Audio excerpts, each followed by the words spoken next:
തെരുവുപട്ടികളുടെ ആക്രമണം മൂലം ഗുരുതരമായി മുറിവേൽക്കുകയും തുടർന്ന് മരണം വരെ സംഭവിക്കുകയും ചെയ്യുന്ന നിരവധി സംഭവങ്ങൾ നാം കാണാനിടയാകുന്നുണ്ട്.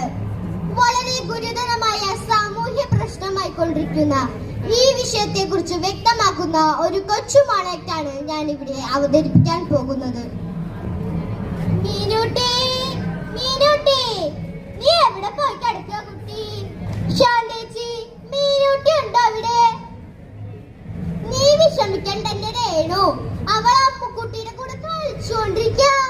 അല്ല രേണു, നീ ബാത്റൂമിൽ തെന്നി വീണെന്ന് മീനൂട്ടി പറഞ്ഞല്ലോ.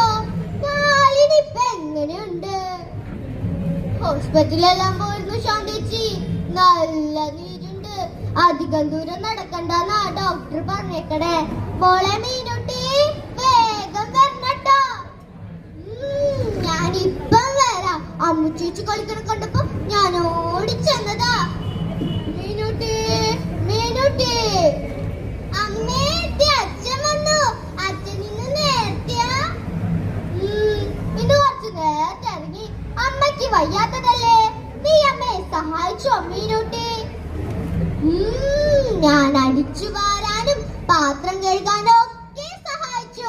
ഇനി ഞാൻ വലുതാവുമ്പോ ഡോക്ടറായി എല്ലാവരെയും സഹായിക്കും. മിടുക്കി കുട്ടി, അച്ഛന്റെ പൊന്നുമോൾ തന്നെ.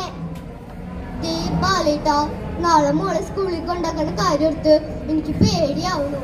ഞാൻ എങ്ങനെയാ ഈ കാലിൽ വെച്ച് എന്റെ മോളെ സ്കൂളിൽ കൊണ്ടാക്കണേ? നാട്ടിലെങ്ങും തെരുവുപട്ടികൾ ശല്യ. നീ വിഷമിക്കണ്ട രേണു. അമ്മുക്കുട്ടി ഇല്ലേ അവർക്ക് കൂട്ടിനെ? അവൾ നോക്കിക്കോളും നമ്മടെ മോളെ.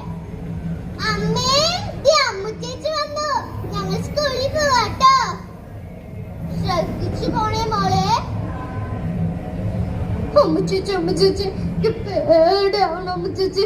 ദൂരന്ന് നായയുടെ കവരയല്ലേ കേൾക്കണേ. എനിക്ക് പേടിയാവണം അമ്മു ചേച്ചി. പേടിക്കണ്ട മീനൂട്ടി.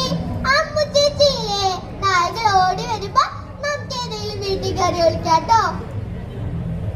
ഒന്ന് ശരിയാ മോളെ. നായകൾ നമുക്ക് നേരെ ഓടി വരുന്നുണ്ട് മീനൂട്ടി. ഓടിക്കോ മീനൂട്ടി. അയ്യോ അച്ഛാ, അമ്മേ ഓടി വരണേ. അയ്യോ എന്റെ കാല്. മോളെ മീനൂട്ടി, എഴുന്നേൽക്ക് മോളെ. ആരെങ്കിലും എന്റെ മോളെ ഹോസ്പിറ്റലിൽ കൊണ്ടുപോണേ. എന്റെ മോളെ ഇൻജക്ഷൻ എടുത്തോ ഡോക്ടറെ? കുട്ടി വന്നപ്പോ തന്നെ ഇൻജക്ഷൻ എടുത്തിരുന്നു. മുഖത്തിനാണ് ഏറ്റവും കൂടുതൽ കടിയേറ്റിട്ടുള്ളത്. നിങ്ങൾ വിഷമിക്കട്ടോ മോളെ. മീനൂട്ടി, എന്തെങ്കിലും ഒന്ന് കഴിക്കോളെ.